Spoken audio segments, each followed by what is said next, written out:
In the NBA, Chris Paul is one of the most polarizing figures. Some love him for his competitiveness and leadership on the court, while others can't stand him for what they perceive as his arrogance and dirty play. He's been known to trash talk opponents and get under their skin. He also has a history of getting into physical altercations with other players. While some see this as Paul being a fiery competitor, others view it as him being a dirty player. He's been known to rub teammates and opponents the wrong way with his comments and actions. Because of his on-court demeanor and off-court personality, there are a number of players who don't like him. Today's video will be about what NBA players really think about Chris Paul. The Golden State Warriors traded for Chris Paul ahead of the 2023 NBA Draft in a deal that included promising young guard Jordan Poole. The move was clearly done from a business perspective, but Paul also gives the team a veteran who can carry their bench unit. Draymond Green recently re-signed with the Warriors, and although he's claimed there shouldn't be any issues with CP3, there might be some friction in the locker room. In 2020, Draymond Green admitted that he dislikes Chris Paul, noting that their relationship isn't good whatsoever. I don't like CP at all. Like, we don't have a good relationship at all, but I respect his hustle and I respect his IQ. He's smart as hell. And CP was kind of using, like, CP saw stuff coming up. And, you know, once you start to get older in this league, you start to realize, like, okay, this guy is coming. Eventually, he may catch me because I'm going to start to decline at some point. And so I would kind of see CP kind of keeping Steph at bay, but yet giving him a stiff arm at the same time. Now, Steph, you know, Steph ain't, you know, Steph is Steph. Like, we all love Steph, right? He ain't cut like, he ain't got the street part to him. And so he ain't confrontational at all. He ain't confrontational. Exactly. And so with me coming from where I come from and the way I grew up, I'm kind of watching like, yo, he kind of rock with you, Steph, but he kind of don't. He kind of keeping you at bay. And so I took it upon myself to try to create division there. Of course, it's quite possible that the relationship between Draymond Green and Chris Paul has improved since this video. Even if it isn't a good personal relationship, though, we can expect both Paul and Green to be professionals about the matter, as Green signed a new contract recently. While fans see Chris Paul as the point guard, his fellow NBA players have a different opinion of him. According to ex-NBA player Kenyon Martin, many NBA players don't like CP3 because he behaves like a politician.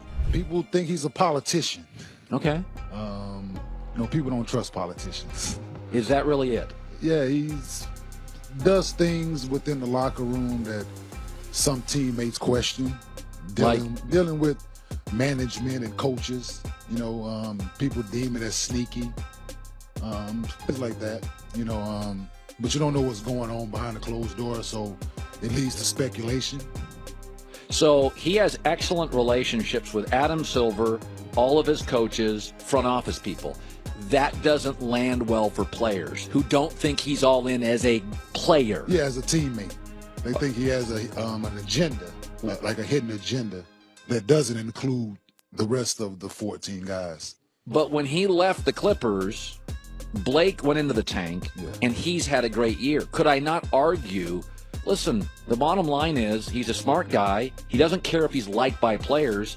Ultimately, he's a really valuable player. Oh, he is. No, he does his job well, which is... You didn't like him? Facilitate the ball to his teammates. He did well for Blake. And he plays defense. Yeah, and he made Blake a lot of money into an all-star. He made DeAndre Jordan a lot of money. I'm saying both of those guys, but for some guys, it's deeper than basketball. You know, it's about relationships. It's about, do I trust you in more than just a basketball sense for some guys. You know, you were all about winning. I think you like him. Yeah, winning, yeah. But when it comes across as like being selfish at times. For some context, Martin and Paul became teammates with the LA Clippers in the 2011-12 NBA season. Martin was at the tail end of his NBA career then. He had probably seen it all, how the front office behaves concerning the players' welfare. Players want their veterans to side with them at all times. Perhaps Martin had seen or heard things about Paul, particularly how friendly he was with the executives. That doesn't necessarily bode well with the rest of the guys. Swaggy P explained it's not just tough love. Paul pulls stunts that make most players lose respect for him. On one hand, He is the point god. Since he got into the league in 2005, Chris Paul has been one of the best playmakers in the game. He's averaging 9.5 assists for his career, so you can't say he doesn't get his teammates involved. But Paul as an agitator, his competitiveness leaves no place for joy, as Nick Young explained it. He would use his playmaking status to impose importance on his teammates. He said something to me like, remember, I'm the key to your next contract and stuff like that. As Young remembered it, he was playing king of the court, and Paul was sitting on the sidelines. Young was talking trash to other players when Paul started talking to him. Besides the annoying trait of trash talking while you're not even in the game, implying that you have to obey CP3 or he won't include you in the next game, and thus mess up your free agency is quite a reach. The relaxed personality Young is, he said it was just talking, and he didn't think much of it. But you know not everyone responds like that. Young did remember one thing that he hated about Paul. For me, only problem I hated when I played with Chris Paul is he'll pass it to you at the last minute. Like he never wanted that turnover or take that last shot. So be like 1 second yeah, on shot he'll clock. force you to have to shoot the bad shot. The grenade. Like when somebody threw the grenade, you gotta shoot it. So I hated that. That's the only thing I hated, when he'll dribble and pass it to you with like 1-2 seconds. Moves like that don't win hearts and minds. And with Paul's general demeanor on the court, he needs to win his teammates over for them to take all the talking he brings on a daily basis. Former NBA player and one-time champion Matt Barnes believes it's because Paul is a typical throwback guard who gets under his teammates' skin when things don't go right. Chris is a throwback point guard from a standpoint that he's not going to tell you what you want to hear. He's going to tell you what you need to hear. And I think sometimes his delivery is off. But what he's saying 9 times out of 10 is right. It's a delivery thing. His delivery, but he's one of them, like, it wouldn't even be so much cussing. It would just be like, he's talking. Chris is a talker. You know what I mean? So he's always going to kind of tell you, he's a quarterback out there. He's always going to kind of tell you what he wants, what he sees, what he needs, like all that shit. Barnes also admitted that there's a disparity between today's players and past generations. He implied that some of today's players are more sensitive because they don't like being scolded, and that the traditional teaching method no longer works. The fast-paced culture also has a lot to do with it, which has affected the mindset of today's players. And I just think the disconnect sometimes with CP and younger players is just his delivery, because young players have been kind of so coddled in this new era where, you say something wrong to some of these motherfuckers to get you fired. We are in the middle of this cancel culture shit. Yeah, so it's just like, these younger players have been given so much so fast. And I say they're not talented. They've just been given a lot fast. So it's just like when someone who's kind of a throwback personality, like, is barking at you, some motherfuckers don't like it. In fairness to CP3, he has as many admirers as he does critics. The teammates who love him have had a lot of good things to say about the 12-time All-Star, and it's no coincidence that it's always Paul's IQ, leadership, and point guard skills that stands out about him. Given his stature, Paul has every right to coach and lead his teammates how he wants. And at the end of the day, it really boils down to how his teammates or even opponents manage to respond to it.